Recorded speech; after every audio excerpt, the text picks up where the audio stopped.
কত টাকার মালিক হলে কোরবানি আবশ্যক? 2 নম্বর লিখেছেন যে কোরবানি একাকী দেওয়া উত্তম নাকি সবাই মিলে একসাথে শরিকানায় কোরবানি দেওয়া উত্তম। 2টি প্রশ্নের উত্তর আমরা এখন জানবো ইনশাআল্লাহ। 1 নম্বর, আল্লাহ রাসূল সাল্লাল্লাহু আলাইহি ওয়াসাল্লাম বলছেন, মান দাহা সাআতান ওয়া লাম ইদাহি ফালা ইয়াকরাবান্না মুসাল্লানা। যে ব্যক্তির সামর্থ্য আছে কোরবানি দেওয়ার, অথচ সে কোরবানি দিল না, সে যেন আমার ঈদগাহের ধারে কাছে না আসে। নাউজুবিল্লাহ। মানে সামর্থ্য থাকা সত্ত্বেও কেউ যদি কোরবানি না দেয়।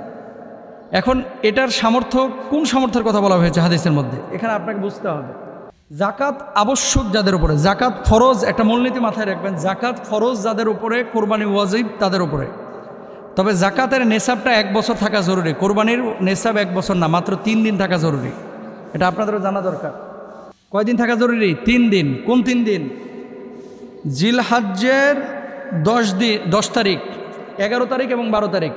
এই 3 দিন যদি পরিবারের খরচের বাইরে নেশাব পরিমাণ সম্পদ আপনার কাছে থাকে। নেশাব কি? 52.5 তোলা রৌপ্য, 7.5 ভরি স্বর্ণ। 7.5 ভরি স্বর্ণের মূল্য কত? 7.5 ভরি স্বর্ণের মূল্য এখন প্রায় 7 লক্ষ টাকার মতো।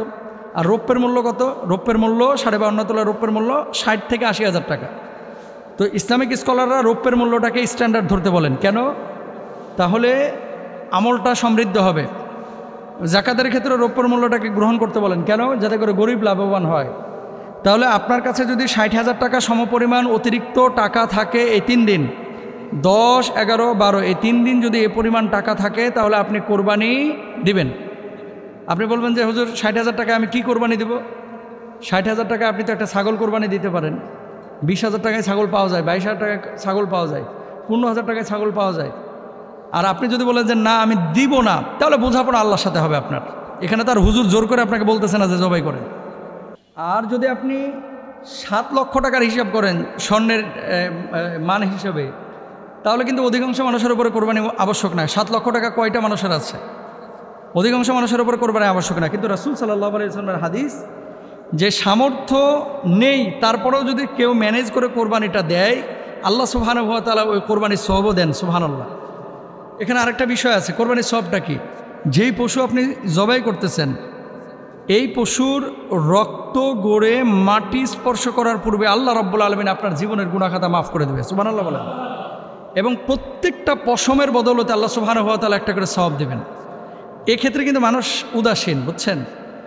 যখনই জাকাতের বা কোরবানির কোনো ফাংশন আসে, তখনই মানে ওই কৌশল অবলম্বন করে, আমি ঋণগ্রস্ত, আমার তো টাকা কাছে নাই, আমার তো টাকা ডিপোজিটে পড়ে আছে, আমার তো পরিবার চালাইতে সমস্যা হচ্ছে। পারলে দিবেন। সওয়াব কার না দরকার আছে ভাই? সবারই তো সওয়াবের দরকার আছে। তাহলে আমরা নেশাব জানলাম যে কত টাকা বাংলাদেশি টাকায় থাকলে তার উপরে কোরবানি আবশ্যক। আমরা পাইলাম 60,000 টাকা রৌপ্যের হিসাবে এই পরিমাণ টাকা যদি থাকে কারোর কাছে, তাহলে তার উপরে কোরবানি আবশ্যক। এবার আসেন, শরিকানায় না এককভাবে কোরবানি দেওয়াটা উত্তম? দ্বিতীয় প্রশ্নের উত্তর, শরিকানা কেউ আছে হুজুর, শরিকানায় কেউ আছে সুদখোর, শরিকানায় কেউ আছে হারামখোর, শরিকানায় কেউ আছে ঘুষখোর, শরিকানায় কেউ আছে হালাল হারাম মিশ্রিত অর্থের মালিক। এখন যে মানুষটাকে আপনি শরিক নিচ্ছেন, সে মানুষটার পূর্ণাঙ্গ ইনকামের ধারাটা, এটা কিন্তু আপনিও জানেন না, আমিও জানি না। এটা সম্ভব না জানা। কিভাবে সম্ভব বলেন? এটা কিন্তু সম্ভব না। কেন সম্ভব না? কারণ হচ্ছে ও কোন জায়গায় হারাম নিয়েছে, কোন জায়গায় হালাল নিয়েছে, এটা তো আমি দেখে আসছি না। আপনি ধরেন হালাল টাকায় পশু কোরবানি দিচ্ছেন, একটা গরুতে 1 ভাগ নিয়েছেন, আরেকজন সুদখোর 1 ভাগ নিয়েছে। মাসালাটা নিয়ে যদিও মতবিরোধ রয়েছে, কিন্তু হানাফি মাযহাবের অধিকাংশ ইসলামিক স্কলাররা একমত যে এক্ষেত্রে এই হারামখোরের কারণে সবার প্রশ্ন, কোরবানিটা প্রশ্নবিদ্ধ হয়ে যাবে।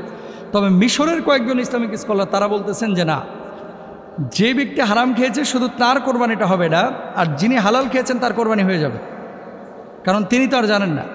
তাহলে সেক্ষেত্রে আপনাদের কাছে আমাদের রিকোয়েস্ট বা পরামর্শ, সেটি হলো, দেখেন গরুই কেন আপনাকে কোরবানি দিতে হবে? গরুই কেন আপনাকে কোরবানি দিতে হবে?